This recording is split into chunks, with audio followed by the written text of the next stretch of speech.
All right, guys, welcome back. And special guest today, Tavis King. How's it going, Tavis? Pretty good. How you doing? Good. Drove all the way, a few hours to come visit us in Tampa. Yep. We're at the M&M Video Games here in Tampa, Florida. Today's video, as promised, is about these beta artist proofs. These are, there's a set of 12, but these are 11. There's no Black Lotus of Christopher Rush. Cool. All signed on the back, 6 out of 50. So interesting enough, not all of Rush's artist proofs were numbered, but these are one of the rare ones, and all of them have that 6 out of 50. We're gonna go over kind of the history of these, what to look for. Again, guys, these are gonna be offered for sale. Just go to vintagemagic.com, contact us, send me an email, message me on Facebook, whatever, and I have the honor to help sell these. Thank you, John, for entrusting that to me. Thank you, Devin. My and pleasure. Then Tavis just out of nowhere just comes, you know, out of nowhere. I'm everywhere. All right, guys, enjoy the video. We're gonna get some details. Thank you. Vintage Magic. Game, collect, invest. For more information about our consulting and professional services, visit vintagemagic.com.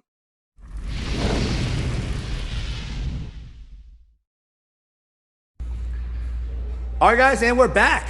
Thank you, Devin and John, for inviting me over. So we're gonna talk about these beta artist proofs signed on the back by Christopher Rush.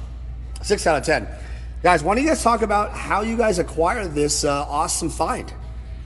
So I was actually contacted. So firstly, Christopher Rush's cousin actually called our Palm Harbor location and said she had some cards signed by Christopher, and that's all she said. And then I got a phone call at our Clearwater location saying, "Hey, I've got a lady with some cards. They're signed. I don't know anything about it.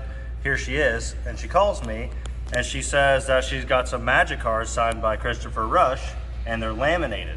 So I was like, laminated? Yeah. So I was like, oh, okay. And I was like, well, here, just send me pictures of them, and I can take a look at them. I know all about that stuff, right? And they were top loaders, so she thought they were laminated, and they turned out to be these. Right. Beta artist proofs. Yeah. Luckily, they were not laminated. Luckily, they were not laminated. Yes, I was very excited about that. I have seen laminated cards before. Oh, you have? Yeah, yeah. Is that a misprint or not? No, that's on purpose. Purpose, okay. All right, so talk about the moment she walked in and that whole experience. How you felt? Was it kind of crazy? So the phone call was crazy because I love stuff like this, signed Christopher Rush stuff especially, and because everything was set up through the phone, and then we met up in person, and then I got to see them for the first time in person, and I mean, it was pretty mind-blowing. I was kind of losing my mind because I just love this stuff. So she came here, right? She came to our Palm Harbor. Okay, and you were over there. Okay, yep. Got it. The store wasn't open just that. Not that time. Yeah. Okay, so the moment you saw these, you're like, okay. I knew instantly they were rare. legit. Yeah, it's because rare. at first I was like, yeah. Who are you? How do you have these? You know, right? It's very random to have 11 of these, so I was like, you know, a little questionable at first over the phone, the pictures and stuff like that. Got it. As soon as I met her, though, I was like, oh, these are just legit. This is an honest. Got it. And then we started to talk more, and that's how I found out it was his cousin, and that's how we came to an agreement. She had some things to pay for, and we just went from there. And, all right. He has other family here in Florida also. So. Oh, yeah, right. His ex-wife and his daughter. Yeah. So okay. As soon as she started like naming, you know, people, I'm not gonna name names, but you know, like family members and stuff, I was like, I know the names, I know that, so I trust you. Okay. So that's good. No, guys, you guys also want to have a good provenance with the tail. Must make sense. Right. Because you guys buy stuff all the time, right? Every day. If they tell you a bad tail, it's an instant red flag. For sure. Instant. Yeah. How about stolen items and stuff? Like, how do you guys counteract that? How do you figure that out? Well, we put everything through a process that goes through the state of Florida, and they cross-reference any kind of police reports that may have specifics. Like this would have a very specific. Oh, you have a system that does that? You probably have more experience. Well, no, the state of Florida, every state probably has something. Yeah. Electronics are the big thing. The reason why that, like an old style of electronics pawn system. They have serial numbers and it was very different. But this kind of thing would be red flagged right away, that when we put it into our system that it was artist proofs from Christopher Rush, would have came up immediately that somebody reported them stolen. Yeah, that's or just hold on to it for a little while and wait. And So this was like, this is an actual system that you can look up, whatever. Right. Yeah, that's pretty Okay, cool. We go through Okay. the same. All right. This is almost a full set. Yeah, so basically, as Tavis is alluding to, this is 11 of the 12. If you guys have seen before, I actually owned a full set painted by Chris, and one of 4 Black Lotuses were painted, and I regrettably wish I did not sell them because I collect them, I invest in them. But at the time, I didn't know where I was going with it all, and I just thought, you know how it is. We've all sold I should have bought sold Amazon things we for don't I want. should have bought Amazon for $1. Facebook when it was, you know, Should have sold my whatever. cradles. And Should've- Yahoo, yeah, right? whatever, Fuck you know, Yahoo. Tesla when it was cheap. Okay. All right, so as far as the proof set, they are actually like the collector's edition. So that's kind of shiny, guys, right? You want to make sure it's shiny on both sides. The key is the back, because what happens is if it's not shiny, and these are, and they're glossy, or hence say laminate. It's not laminate, it's glossy. It's a clear wear coat. Clear to wear protect coat. The ink, That's right. and it's on both sides. I'm glad you're here, Tavis, because my credibility is my shot. I do know. I want to. This is like Pawn Stars in a way, right? We bring the expert in now. Most artist proofs don't have a clear wear coat on both sides, but Yeah. Beta does. Right. And that's just the way the CE cards were made. This is the same print run as CE and ICE, International Collector's Edition. And Collector's Edition. Why did they do this and not the regular cards, like, you know, with like the dark artist proofs and they all? So Wizards of the Coast didn't have much money to start with. There's, you know, a new company on a shoestring budget, and they didn't know how big Magic was going to be. Luckily, it was huge. So when they were printing the cards at first, they just didn't have the funds to give away more free stuff to artists. Right. But later on, you know, Jesper asked Peter for permission to create artist proofs, and Peter said, yes, we can do it, but not yet. Please wait for a later print run.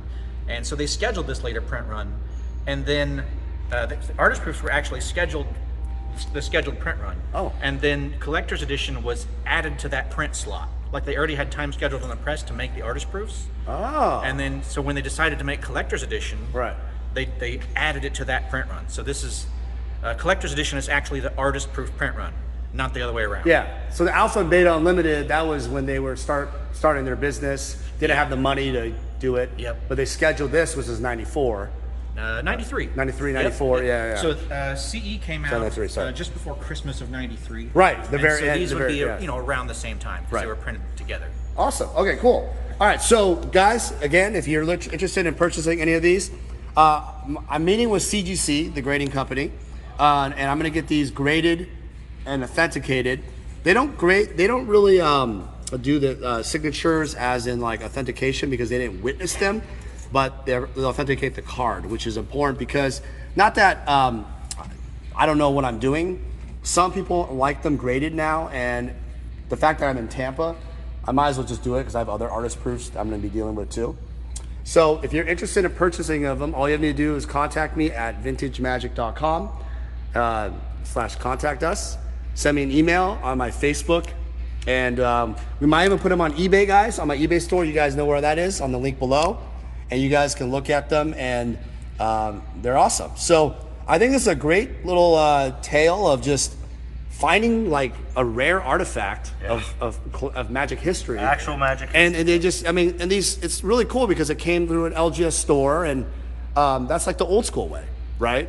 Yeah, I mean, That's really cool. We get trade-ins, I mean, like almost every day of, obviously not this rare, but of definitely interesting stuff. And it's cool that he has the knowledge that he had to reach out to you and get this connected to somebody who's going to really appreciate him. Well, I really appreciate you guys, like, you know, kind of choosing me, like tell the viewers why you guys want to do a video, and you guys could just sell this yourself, right? Sure, absolutely. But why do you want a video, and why are you doing all this stuff? Well, it just makes it more personable too, right? Yeah. And it spreads the knowledge of what these are, and even with the signature, like some don't have signatures, and there's reasons why, stuff like that. Just explaining everything, what it is. That's 11 out of 12.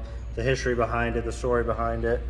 It's just, That- I'd rather spread the information out there. And get it more You're also known. going to be more connected with this kind of market. I mean, you're going to know who's been looking for this kind of stuff. And, you know, obviously we'd love to keep it as a set. And if that's possible, Right, that'd be right. great. And if not, hey, you know, piece it out and do what we have to do to get every piece to somebody who's going to appreciate it. Right, I mean, right. It's a great little set, and chances are we'll never see anything quite like it again. Chances are pretty low because I think Chris actually had some of his, like, they weren't even signed. Some of the cards he had weren't even signed. So Did his ex-wife take someone? something happened, or there's some tail there. But exactly. So the fact that these are signed and actually, there's less than 50 that are signed for sure. And then on top of that, some of them are thrown away. Yeah. So it's funny. It says out of 50, but it's not like he sat there that day and signed all of them. No. It's only at that moment. At that moment. These are probably some of the first ones. I mean, they came from a relative. Yeah.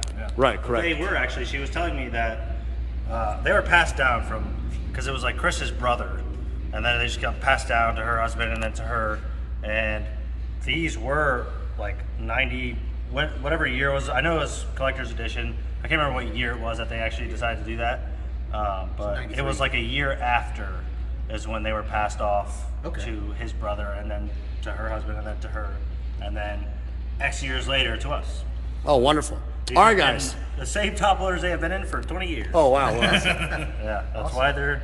The yellow with age just a little bit there, yeah. Well, Tavis, thank you so much. Yeah. John, thank you so much. Devin, thank you. Again, guys, if you guys have any interest in these cards, just contact me, and I'll be happy to show them, and they'll probably be sold, honestly, pretty quick. Yeah. Because people really... So I'll put the link of their LGS video first below, so you can kind of see what they do here at the shop. It's really cool. They have a lot of vintage and retro video games. If you have any desire to purchase anything, they're great guys, great selection. And this store, guy, I love it. It's so damn busy, you can't even keep the people out of here. It's actually on a Thursday and at a weird time, by the way. Yeah. All right, guys, wave goodbye. See you guys later. Tavis, we're gonna do some videos with Tavis also here in a second. Hey everyone, it's me, Daniel with VintageMagic.com. I want to share with you more about how we handle consignments. So to begin the consignment process, we actually need to start with the consultation service. In this consultation, I will determine what you're looking to do. And generally, consigners usually tell me, hey Dan, I'm looking to sell my items and maximize the value of their collection. After we determine through the consultation, I usually like to do an appraisal process. And an appraisal process in terms of a consignment is more fitted towards authenticity and valuation for current market values. From there, after a contract is crafted and signed, we will then receive the items from you. The reason why our consignment process is very thorough is we also identify cards that could be graded so then they can maximize higher dollar values. So the payment process is very simple. Once we have sold your items, you'll get an updated ledger and we will process payment for whatever form of payment you need. As a consigner, you're gonna experience our white glove service. What that means is I'm gonna personally handle your collectibles from beginning to end. And rest assured, the client that purchases your collectibles will also receive the same white glove service. It's a signature service that I really pride myself on in working closely with my clients. Vintage Magic. Game, collect, invest. For more information about our consulting and professional services, visit vintagemagic.com.